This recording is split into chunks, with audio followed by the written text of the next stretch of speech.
Hello అండి, శ్రీమాత్రే నమః. మనకి శ్రావణ మాసంలో వరలక్ష్మి వ్రతం అనేది చేస్తాం కదా. ఆడవాళ్ళు ప్రతి ఒక్క సుమంగలిగా ఉన్న ప్రతి స్త్రీ కూడా మనకి వరలక్ష్మి వ్రతం అనేది ప్రతి ఒక్కరు చేస్తారు.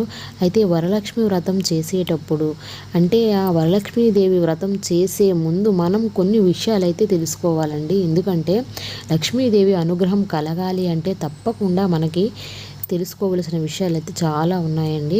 అయితే వరలక్ష్మి వ్రతం చేసేటప్పుడు వరలక్ష్మీదేవి ఫోటోని తూర్పు ముఖమున పెట్టాలండి.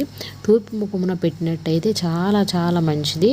తూర్పు దిశలో పెట్టి అయితే మనం ఫోటోని తెచ్చినా ప్రతిమను తెచ్చినా బియ్యం అనేది కొద్దిగా కిందన అయితే వేయాలండి.